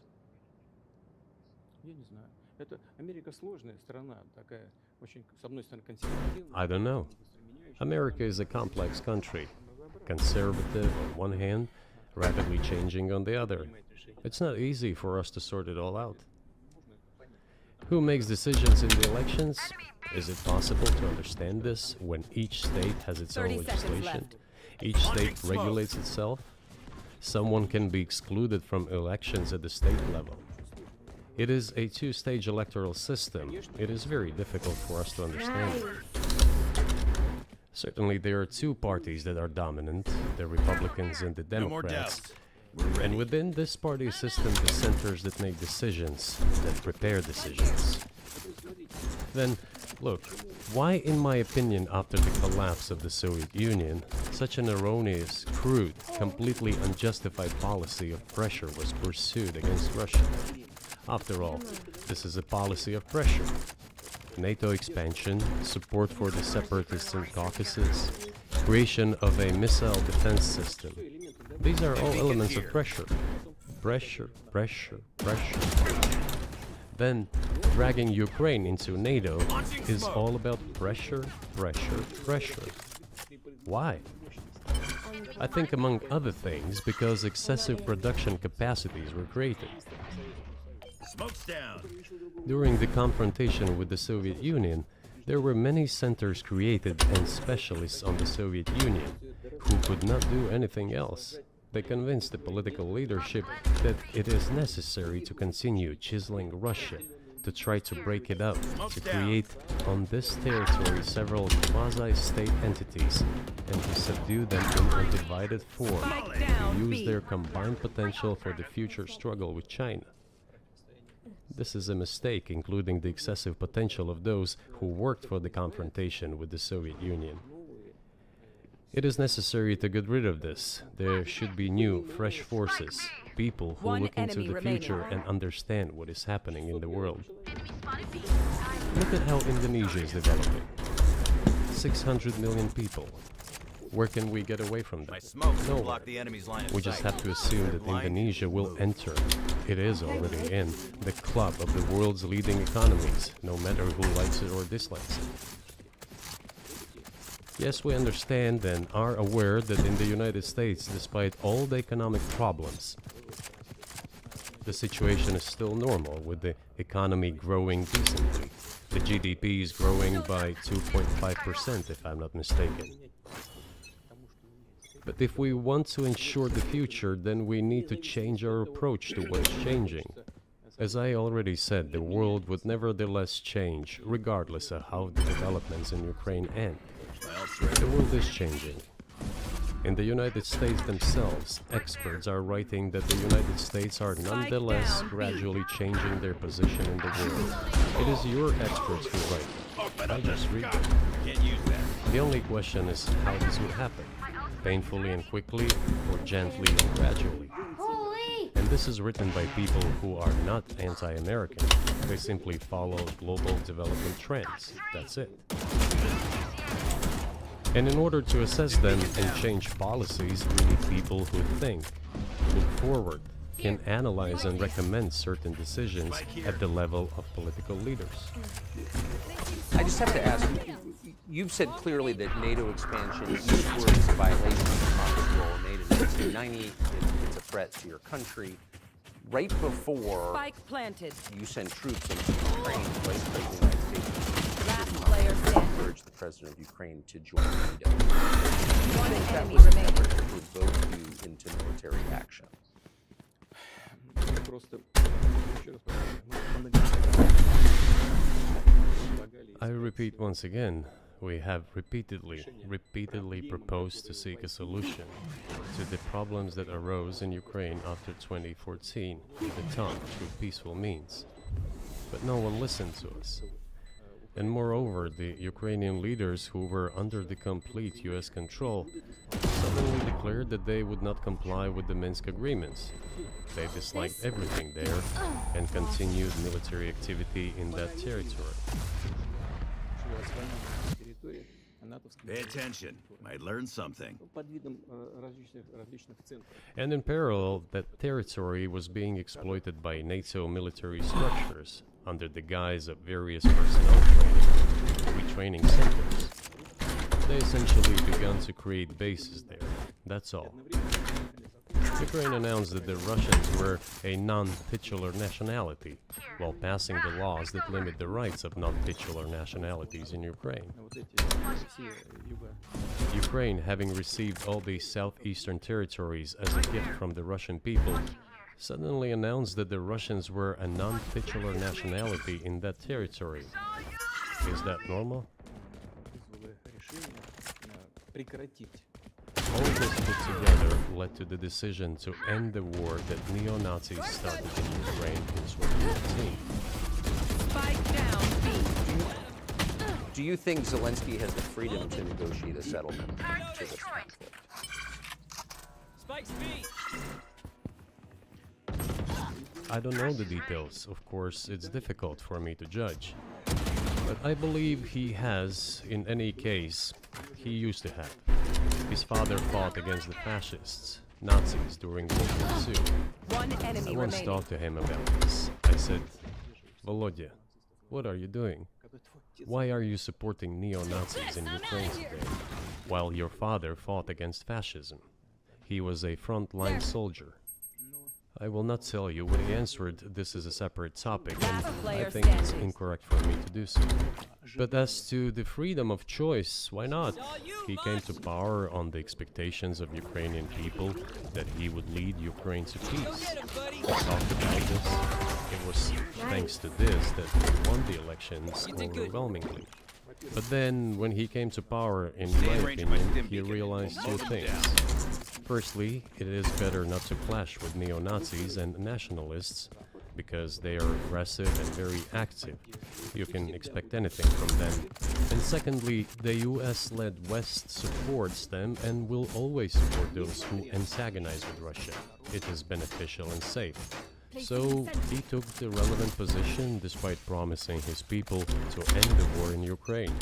He deceived his voters. But do you think at this point, as of February 2024, he has the latitude, the freedom to speak with you or your government directly about putting an end to this, which clearly isn't helping his country or the world? Can he do that, do you think? А почему нет? Он же Why считает not? главой государства. He considers himself head of state. He won the elections. 2000. Although we believe in Russia that the coup d'etat is the primary source of power for everything that happened after 2014. And in this sense, even today government is flawed. But he considers himself the president and he is recognized by the Spike United down, States, B. all of Europe, and practically the rest of the world in such a capacity. Why not? And Знал об этом. Более того, we negotiated with Ukraine in One enemy Istanbul. remaining. We agreed. He was aware of this. до сих пор Moreover, the negotiation group leader, Mr. Arahamiya is his last name, I believe still heads the faction of the ruling party, the party of the president in the Rada. президента в Раде. He still heads the presidential faction in the Rada, 30 the seconds country's left. parliament. He still sits there. На этом документе. He even put his preliminary signature on the document I am telling you about. But then he publicly stated to the whole world, we were ready to sign this document, but Mr. Johnson, then the Prime Minister of Great Britain, came and dissuaded us from doing this, saying it was better to fight Russia. They would give everything needed for us to return what was lost during the clashes with Russia. And we agreed with this proposal. Look, his statement has been published. He said it publicly. Могут они Can they return to this or not? вопрос. The Хотят они? question is, do they want it or not? Еще господин президент Further on, President of Ukraine issued a decree prohibiting negotiations with us. ну пусть он отменит Let этот him декрет. cancel that Мы же не decree, отказываем. and that's it. Вот нам всё We have равно. never refused negotiations, indeed. Мы не отказываем. We hear all the time, is Russia ready? Yes, we have not refused. It was them who publicly refused. Well, let him cancel his decree and enter into negotiations. Spike We have down never A. refused. One The fact enemy that they remaining. obeyed the demand or persuasion of Mr. Johnson, the former Prime Minister of Great Britain, seems ridiculous and very sad to me, because as Mr. Arakamiya put it, Go, go. we could have stopped those hostilities with war a Last year and a half round in ago the half. already. But the British persuaded us and we refused this. Where is Mr. Johnson? Gun here. And the war continues. That's a good question. Where do you think he is and why did he do that? Gun here. Да хрен его знает. Общую Hell knows. Gun here. I don't understand it myself. что в России можно There was a general starting point.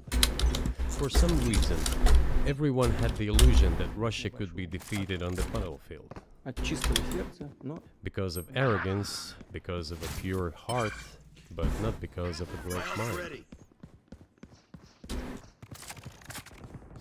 You've described the connection between Russia and Ukraine. You've described Russia itself a couple of times as orthodox. That's central to your understanding of Russia. You said you're orthodox. What does that mean Launching smoke. for you? You're a Christian Open up the sky. Stim beacon down. by your own description. What effect does that have? Reloading. Spike planted. You know, as I already mentioned, in 988, Prince Vladimir himself was baptized following the example of his grandmother, Princess Olga. Launching And then smoke. he baptized his squad. And then, gradually, over the course of several years, he baptized all the Rus. Need help. It was a lengthy process, One from enemy pagans to remaining. Christians. It took many years. But in the end, this orthodoxy, Eastern Christianity, deeply rooted itself in the consciousness of the Russian people. Right here. When Russia expanded and absorbed other nations who profess Islam, Buddhism, sides. and Judaism, Russia has always been very loyal to those people who profess other religions. So strength. This is absolutely clear. And the fact is that the main postulates, main values are very similar, not to say the same, in all world religions I've just mentioned, and which are the traditional religions of the Russian Federation, Russia. Федерации России. By the way, Russian authorities were always very careful about the culture and religion of those people who came into the Russian Empire. Вот. Это все. This, in my opinion, forms the basis of both security and stability of the Russian statehood. All the peoples inhabiting Russia basically consider it their motherhood. If, say, people move over to you or to Europe from Latin America, an even clearer and more understandable example, people come, but yet they have come to you or to European countries from their historical home.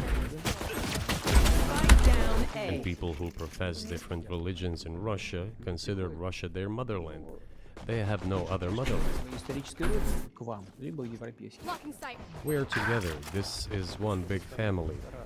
And our traditional values are very similar. Россия считает своей родиной. I've just mentioned one big family, but Last everyone player has standing. his, her own family. And this is the basis of our society. And if we say that the motherland and the family are specifically connected with each other, И если мы говорим, что родина и семья it is indeed the case, since it is impossible to ensure a normal future for our children and our families unless we ensure a normal, sustainable future for the entire country, the motherland. That is why patriotic sentiment is so strong in Russia. But can I say that патриотизм. the one way in which the religions are different is that Christianity is specifically a nonviolent religion. Jesus says, turn the other cheek, don't kill. How can a leader who has to kill, I'm out of here. how can a leader be a Christian? How do you reconcile that to yourself? Back off. Если речь идет о себя и своих. It is very easy. When it comes to protecting oneself and one's family, one's homeland, событий. we won't attack anyone. Сначала боевых действий, Smoke's down. When did the developments in Ukraine start? на Донбассе. Вот с чего. Since the coup d'etat and the hostilities in Donbass began, that's when they started. And we're protecting our people, ourselves, our homeland, and our future. Она не во внешнем Last player standing. As for religion in general, бить головой. you know, it's not about external manifestations. It's not about going to church every day or banging your head on. One enemy remaining. И достает It is in the heart. And our culture is so human-oriented. гений. Dostoevsky, who was very well known in the West and the genius of Russian culture, Russian literature, spoke a lot about this, about the Russian soul. Ruin their day. Как российский человек, он думает больше о вечном, он думает решаться. After all, Western society is more pragmatic. Russian people think more about the eternal, about moral values. I don't know, maybe you won't agree with me, but Western culture is more pragmatic after all. Возможность на вот сегодняшнем золотом I'm not saying this is bad. It makes it possible for today's golden billion to achieve good success in production, even in science and so on. что мы вроде как There's nothing wrong with that. I'm just saying that we kind of look the same. Smoke. Our So, minds so are do a you little see the different. supernatural at work as you look out across what's happening in the world now? Do you see God at work? Do you ever think to yourself, these are forces that are not human? Spike down A. Да нет, я, честно говоря, так не думаю. Я думаю о том, No, One enemy think so. remaining. что развивается. Smoke's down. my opinion is that the development of the world community is in accordance with the inherent laws, and those laws are what they are. Было всегда в истории человечества. It's always been this way in the history of mankind. Some nations and countries rose, became stronger and more numerous, and then left the international stage, losing the status they had accustomed to. Не нужно приводить эти примеры. Но начиная There's probably no need for me to give examples, but we could start with the Genghis Khan and horde conquerors, the Golden Horde, and then end with the Roman Empire. It seems that there has never been anything like the Roman Empire in the history of mankind. Nevertheless, the potential of the barbarians gradually grew, as did their population. In general, the barbarians were getting stronger and begun to develop economically, as we would say today. This eventually led to the collapse of the Roman Empire and the regime imposed by the Romans. However, it took 5 centuries for the Roman Empire to fall apart. The difference with what is happening now is that all the processes of change are happening at a much faster pace than in Roman times. So when does the AI empire start? Launching smoke. Launching smoke. I have them now. You're asking increasingly more complicated questions. To answer them, you need to be an expert in big numbers, big data, and AI. Spike down B. Mankind is currently facing many threats. Due to the genetic researches, it is now possible to create a superhuman, a specialized human being, a genetically engineered athlete, scientist, military man. There are reports that Elon Musk has already had a chip implanted in the human brain in the USA. What do you think of that? Ну, Маска, я думаю, что Маска... Well, I think there's no stopping Elon Musk. He will do as he sees fit. Nevertheless, you need to find some common ground with him. Search for ways to persuade him. I think he's a smart person, I truly believe he is. So you need to reach an agreement with him because this process needs to be formalized and subjected to certain rules. Того, что будет происходить с ним в связи с развитием вот этих новейших исследований и технологий. Smoke's down. Humanity has to consider what is going to happen due to the newest development in genetics Beacon down. or in AI. One can make an approximate prediction of what will happen. Угрозу своему существованию от ядерного оружия все начали обладатели ядерного Once mankind felt an existential threat coming from nuclear Player weapons, standing. all nuclear nations began to come to terms with one another since they realized the negligent use of nuclear weaponry would drive humanity to extinction. искусственного интеллекта, либо генетики, либо еще каких-то современных остановить, которые невозможно. It is impossible to stop research in genetics or AI today, just as it was impossible to stop the use of gunpowder back in the day. Исследования все равно будут. Когда человечество почувствует угрозу, But as soon as we realize that the threat comes from unbridled and uncontrolled development of AI, or genetics, or any other field, the time will come to reach an international agreement on how to regulate these things. I appreciate all the time you've given us. I just got to ask you one last question, and that's about someone who's very famous in the United States, probably not here. Evan Gershkovich, who's the Wall Street Journal reporter. Smoke's down. Prison beacon for here. almost a year. This is a huge story in the United States, and I just want to ask you directly, Launching without smoke. getting into the details of it or your version of what happened, if as a sign of your decency, Open up the you'd sky. be willing to release him to us and we'll go back to the United States. You are powerless. Spike planted. Can't use that. мы столько сделали жестов доброй воли, что мне кажется, мы исчерпали. Last We player have done standing. so many gestures of what goodwill, out of decency, that I think we have run out of them. Ни разу не заметил. Но We have never seen anyone reciprocate to us in a similar manner. что мы However, in theory, we can say that we do not rule out that we can do that включаем того, что мы можем это if our сделать partners take reciprocal steps. встречном движении со стороны наших. When I talk about the partners, I first of all refer to special services. Special services are in contact with one another. They are talking about the matter in question. То, что было. There is no taboo to settle this issue. We are willing to solve it.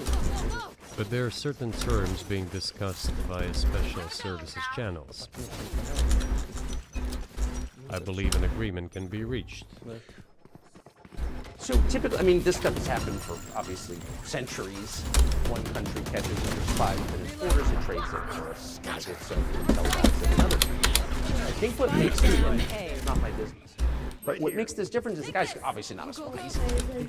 And maybe he was breaking your law in some way, but he's not a super spy, and everybody knows that. And he's being held hostage in exchange, which is true. With respect, it's true. So maybe he's in a different category. Maybe it's not fair to ask for somebody else in exchange for letting him out. Maybe it degrades Russia to do that. Вы знаете, можно как угодно говорить, что ты шпион, что You know, you can give different interpretations to what constitutes a spy. And there are certain things provided by law. Last player If a standing. person gets secret information and does that in conspiratorial manner, then this is qualified as espionage. And that is exactly what he was doing. One enemy Receiving remaining. classified, confidential information, and he did it covertly. Maybe he did that out of carelessness or his own initiative. Considering the sheer fact this is qualified as espionage, the fact has been proven as he was caught red-handed when he was receiving this information. If it had been some far-fetched excuse, some fabrication, something not proven, it would have been a different story then. But he was caught red-handed when he was secretly getting confidential information. What is it then? But are you suggesting that he was working for the U.S. government or NATO, or he was just a reporter who was given material he wasn't supposed to have? Those seem like very different things. Я не знаю, на кого он работал. Но повторяю еще раз. I don't know who he was working for, Информация конспиративная. but I would like to reiterate that getting classified information in secret Других структур. is called espionage, and he was working for the US Special Services, some other agencies. Вот, ну, I don't think he was working for Monaco, as Monaco is hardly interested in getting that information. есть, It is up to special services to come to an agreement. по нашему мнению, не связаны. Some groundwork has been laid. There are people who, in our view, are not connected with special services. Соединенных Штатов. Let me tell you a story about a person serving a sentence in an allied country of the US. Соображений, ликвидировал в That одной из person, due to европейских столиц patriotic sentiments, eliminated a bandit in one of the European capitals. во время событий на Кавказе, знаете, что During the events in the Caucasus, do you know what he was doing? хочется говорить, но тем не менее скажу. I don't want to say that, but I will do it anyway. He was laying our soldiers, taken prisoner, on the road and then drove his car over their heads. What kind of person is that? И человек Can he even be called human? нашелся патриот, который ликвидировал его в одной из европейских столиц. But there was a patriot who eliminated him in one of the Сделал European по собственной capitals. инициативе или нет, Whether he did it of his own volition or not, that is a different question. Yeah, but Evan Вот он- Gershkovich didn't вот do он- that. I mean, that's a completely different. Да, он не- 32-year-old. что он делал? Да, он He committed делал something другое. different. Да, он не просто. He's not just a journalist. I reiterate, he's a journalist who was secretly getting Я confidential просто говорю про information. тех людей, которые Yes, it is different, but still, I'm talking about other people who are essentially controlled by the US authorities, wherever they are serving a sentence. идет диалог. There is an ongoing dialogue between the special services. This has to be resolved in a calm, responsible, and professional manner. They are keeping in touch, so let them do their work. Тот человек, о котором вы сказали, господин. I do not rule out that the person you refer to, Mr. Gershkovich, may return to his motherland. в тюрьме в России. By the end of the day, it does not make any sense to keep him in prison in Russia. We want the US Special Services to think about how they can contribute to achieving the goals our special services are pursuing.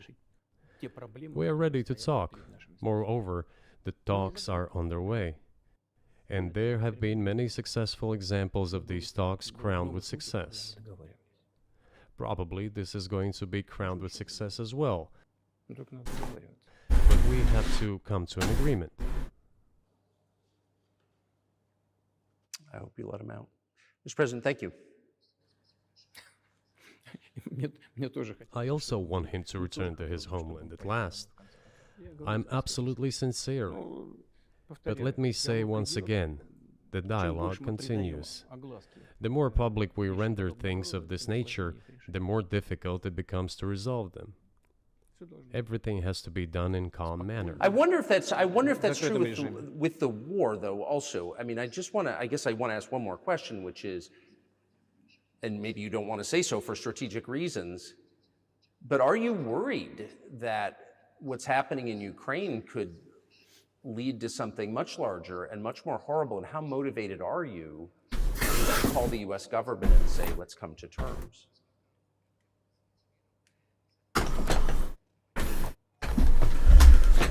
Так, послушайте, я же сказал. I что не already said that отказываемся we did not от переговоров. refuse to talk. Мы We're же не willing to отказываемся. negotiate. It Это is the Western side, западные and страны. Ukraine is obviously a Украина, satellite state of безусловно, the US. It is Соединенных evident. Штатов, это I же do not очевидно. want Я you не to хочу, take it чтобы это as if звучало I'm как, looking for a strong word or an ругательство insult, или оскорбление. but we both understand what is Понимаете, happening. да, что происходит? Финансовая поддержка, сколько? 70 миллиардов. The financial На support, втором, $72 billion was другие provided. европейские страны. Germany Десятки ranks миллиардов second, долларов. then other European countries come. Огромный поток идет. Dozens of billions of US dollars are Без- going course, to yeah. Ну, Ukraine. конечно, поэтому, There's a huge поэтому, influx of ну, weapons. скажите, In this case, you should tell the current Ukrainian leadership to stop and come to negotiating table, rescind this absurd decree. садитесь, переговаривайтесь. We did Мы not же не refuse. отказались.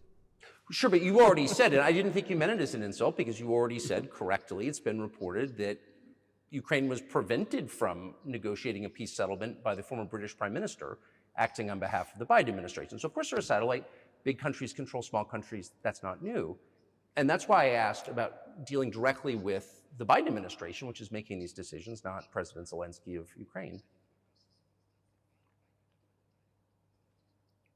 Ну, если администрация Зеленского на Украине отказалась от переговоров, я исхожу Well, из того, что они if the Zelensky administration in Ukraine refused to negotiate, пусть теперь, I если assume they did it under the считают, что это instruction from неправильное Washington. решение, пусть If откажутся, Washington найдут какой-то believes it предлог, to be the но wrong decision, let it abandon it. Let it find a это delicate решение. excuse so that они no уже one приняли is это insulted. решение. Let it come up with Там the way приняли out. решение. Пусть они от него It отказываются. was not us who made this decision, it was them. Всё. So let them Ну, go они back on приняли it. неправильное решение. That is Теперь мы it. должны искать выход из этого неправильного решения. However, they made the wrong decision, and now we have to look for a way out of the situation to correct their Совершили, mistakes. пусть и исправляют. They did it, so let them correct it themselves. We support this. So I just want to make sure I'm not misunderstanding what you're saying. I don't think that I am. I think you're saying you want a negotiated settlement to what's happening in Ukraine. Правильно. Но мы Right. уже добились этого. And Мы we made создали it. We prepared a большой huge document in Istanbul that was initialed by the head of the который Ukrainian был delegation. парафирован He affixed his руководителем signature to some of the украинской provisions, делегации. Там not to all of подписи it. стоят. He put his Ну, signature, на and then выручку he himself said, всем, а "We were там ready to подпись sign it, просто and the war would have been потом он же over сказал, long ago, мы были готовы 18 months подписать, ago." и война бы уже давно However, закончилась, Prime когда Minister Johnson came, приехал talked us out of it, Джонсон, and we missed that отговорил нас chance. от этого, и Well, мы you missed упустили it, этот you шанс. made a mistake. Упустили, Let them совершили get ошибку, back to пусть that, вернутся к that этому. is all. Вот и Why всё. do we have to bother ourselves and correct somebody else's mistakes? I know one can say it is our mistake. It was us who intensified the situation and decided to put an end to the war that started in 2014 in Donbass, as I have already said, by means of weapons. Let me get back to furthering history. I already told you this. We were just discussing it. Let us go back to 1991, when we were promised that NATO would not expand, to 2008, when the doors to NATO opened to the declaration of state sovereignty of Ukraine, declaring Ukraine a neutral state. Let us go back to the fact that NATO and US military bases started to appear on the territory of Ukraine, creating threats to us. Let us go back to coup d'etat in Ukraine in 2014. It is pointless though, isn't it? We may go back and forth endlessly, but they stop negotiations. Is it a mistake? Yes. Correct it. We are ready. What else is needed? Do you think it's too humiliating at this point for NATO to accept Russian control of what was 2 years ago Ukrainian territory? Я же сказал. I said let them think how to do it with dignity. There are options if there is a will. Варианты есть. Но если желание. Up until now, there has been the uproar and screaming about inflicting a strategic defeat on Russia on the battlefield. Стратегического поражения России, поражения на Now they are apparently coming to realize that it is difficult to achieve, if possible at all. In my opinion, it is impossible by definition. It is never going to happen. It seems to me that now, those who are in power in the West have come to realize this as well. это осознание пришло. Подумайте теперь. If so, if the realization has set in, they have to think what to do next. We are ready for this dialogue. Would you be willing to say, congratulations, NATO, you won, and just keep the situation where it is now? Ну, вы знаете, это предмет переговоров. You know, it is a subject matter for the negotiations. No one is willing to conduct, or, to put it more accurately, Точнее сказать, хотят. they are willing but do not know how to do it. Я не только вижу, I know they want to. It is not just I see it, but I know they do want it. But they are struggling to understand how to do it. They have driven the situation to the point where we are at. It is not us who have done that. It is our partners, opponents who have done that. Well, now let them think how to reverse the situation. We're not against it. It would be funny if it were not so sad. Да, было бы смешно, если бы не было так грустно. This endless mobilization in Ukraine, the hysteria, the domestic problems, sooner or later it will result in agreement. Истерика, там, внутренние проблемы. You know, this probably sounds strange given the current situation, Все равно мы договоримся. И but the relations between the two peoples will be может, даже rebuilt странно в anyway. сегодняшней ситуации прозвучит. It will take a lot of time, but they will heal. Между народами восстановится. Потребуется много времени. I'll give you very unusual examples. Совсем приведу вам необычный пример. There is a combat encounter on the battlefield. Here's a specific example. Ukrainian soldiers got encircled. This is an example from real life. Our soldiers were shouting to them, "There is no chance. Surrender yourselves. Come out and you will be alive." Наши солдаты им кричат. Suddenly, the Ukrainian soldiers were screaming from there in Russian, perfect Russian, saying, Вдруг оттуда "Russians, do not surrender." на хорошем русском And all of them и perished. не сдаются. They still identify themselves as Russian. Они до сих пор русскими себя ощущают. В этом смысле то, что What is происходит, happening is, to a certain extent, an element of a civil war. и все Everyone думают, in the West thinks that the Russian people have been split by hostilities forever. что растащили No, одну they часть, will be reunited. The unity is still there. воссоединение произойдет. Оно никуда и не делось. Why are the Ukrainian authorities dismantling the Ukrainian Orthodox Church? Растаскивают русскую православную церковь. Because it brings together not only the territory, Объединяет не территорию. it brings together our souls. И никому No one will be не able to удастся separate the soul. излить. Shall we end here, or is there anything else? No, I think that's it. Thank you. Free speech is bigger than any one person or any